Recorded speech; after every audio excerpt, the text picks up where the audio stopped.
गरीब साध साध सब नेक हैं, आप अपनी ठोरे, जो सतलोक ले जाएंगे वो साधु कोई और।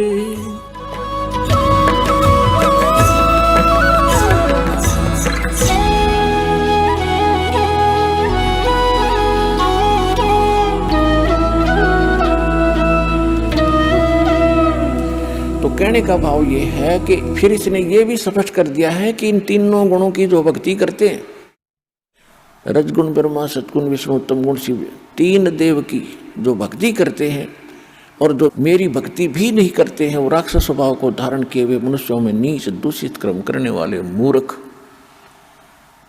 ये इन्हीं तक सीमित हैं। इन्हीं तीनों गुणों ब्रह्मा विष्णु महेश की ही भक्ति करते रहते हैं। इनका ज्ञान हरा जा चुका है, इनकी बुद्धि चुरा ली है। इस थोड़े से लाभ जो इनसे प्राप्त होता है इसी पर आश्रित हो गए हैं, ये मुझे भी नहीं भजते। और यही परमात्मा 600 वर्ष पहले भगवान स्वयं आए थे, कबीर परमेश्वर जी। वैसे प्रत्येक युग में आते हैं ये, लेकिन हम क्योंकि कलयुग में हैं, पिछले इतिहास में इतने ज्ञान नहीं है। अब कलयुग का विधांतों में खूब ज्ञान है। 600 वर्ष पहले परमात्मा स्वयं आए थे, कबीर देव जी, कबीर साहब। तब वो यही कहा करते थे कि तीन देव की जो करते भक्ति, ब्रह्मा विष्णु महेश की जो भक्ति करते हैं, इनकी कभू न हो मुक्ति। तो उस समय हमारे धर्म गुरुओं ने बड़ा विरोध करवा दिया भगवान का, और इतने अत्याचार किए दाता पे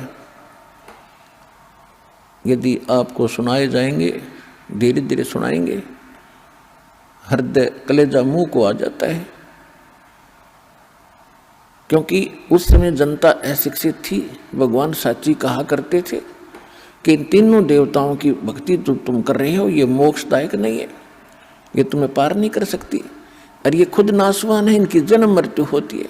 और हमारे धर्म गुरु कहा करते ये अविनाशी है, इनकी कोई माता पिता नहीं है, अजरो अमर है। और परमात्मा ने 600 वर्ष पहले कबीर भगवान ने बताई थी कि ये इनकी जन्म मृत्यु होती है, इनकी माता दुर्गा है, इनका पिता ये काल है। और आज हमारे उन्हीं धर्म ग्रंथों ने प्रमाणित कर दिया जिनको हम सिरोधार्य माना करते थे, पवित्र पुराणों ने, कि इनकी जन्म मृत्यु होती है, ये अजरो अमर नहीं है, और ये दुर्गा इनकी माता है, ये काल इनका पिता है। तो इससे ये भी सिद्ध होता चला जाएगा कि कबीर इज गॉड, क्योंकि भगवान बिना सच्ची बात बता नहीं सकता। सत्य भगवान ही बोल सकता है, और वो सच्चा भगवान है, सत साहिब है, वो कबीर देव है, कबीर साहिब है, जो सच्ची बात कहे। जिसको हम अशिक्षित कहा करते थे कि अक्षर ज्ञान नहीं रखता, ये धानक शूद्र है, क्योंकि ये धर्म ग्रंथों को पढ़ने का अधिकारी भी नहीं है, जिस कारण से ये धर्म ग्रंथ नहीं पढ़ पाया। और ये ऊट पटांग बोल रहा है कबीर कि ये ब्रह्मा विष्णु में इस नासवान है, इनकी जन्म मृत्यु होती है, और इनकी माता दुर्गा और काल भगवान इनका पिता है। तो उस समय तो हमें हमारे पूर्वज इस बात से संतुष्ट थे, हमारे उन नकली धर्मगुरुओं से, कि ये शिक्षित नहीं है कबीर जी, इसलिए धर्म ग्रंथ तो ये नहीं जान सकता। और परमात्मा सब कुछ जानने वाले जानी जान होते, उन्होंने 600 वर्ष पहले बता दिया था। और ये हमारे धर्मगुरु आज तक उनको पढ़ रहे थे, रट्टा लगाते थे, घोट लेते थे, और धारावाहिक सुनाया करते थे, कख भी पता नहीं था। चारों वेदों को घोट लेते थे, याद करते थे, उनको चतुर्वेदी कहते थे। 3 वेदों को जो कंठस्थ याद कर लेते थे उनको त्रिवेदी कहा करते थे, और 2 वेदों को जो कंठस्थ याद कर लेते थे उनको दिव्यवेदी कहा करते थे।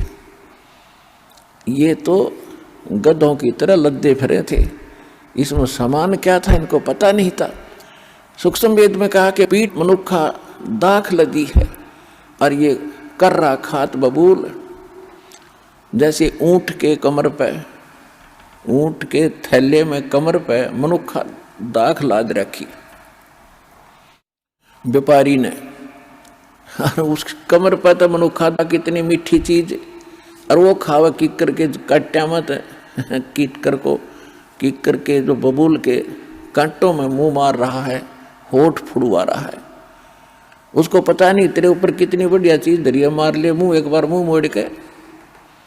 तो इन हमारे धर्म गुरु इन ग्रंथों को रूपी मनुखा दाख कर लद्दे दे फिरे थे, पर साधना करें थे कति वह बबूल नकली ऊट पटांग मंत्र, ऊट पटांग साधनाएं श्राद्ध पितृ पूजा तक सीमित रहे।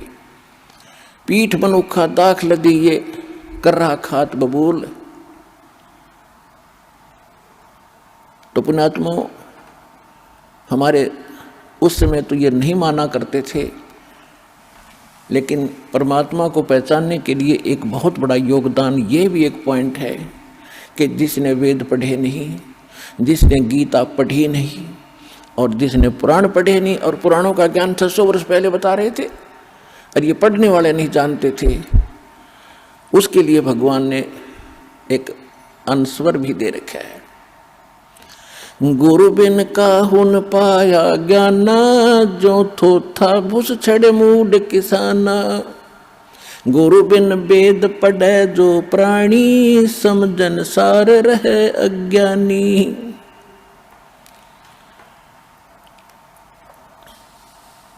वेद पढ़े पर वेद न जाने, ये बाँचे पुराण 18।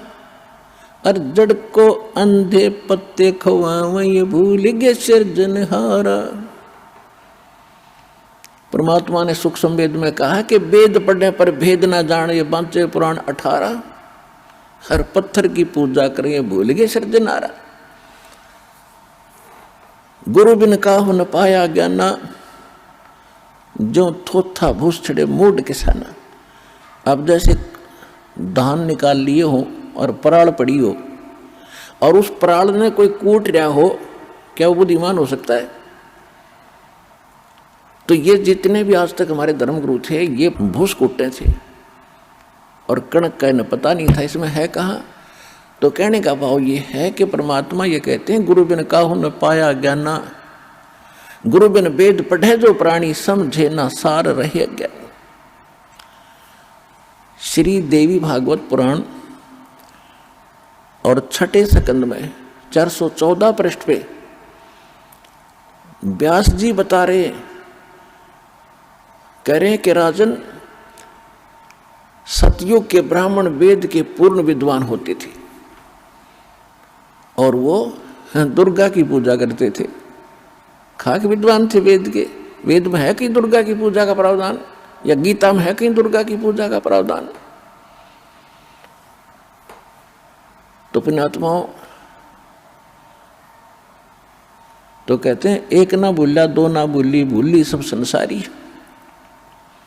दास गरीब या चूक धरोधर, ये सब जगह ही चूक थी, कमजोरी थी, कमी थी, इनको ज्ञान नहीं था।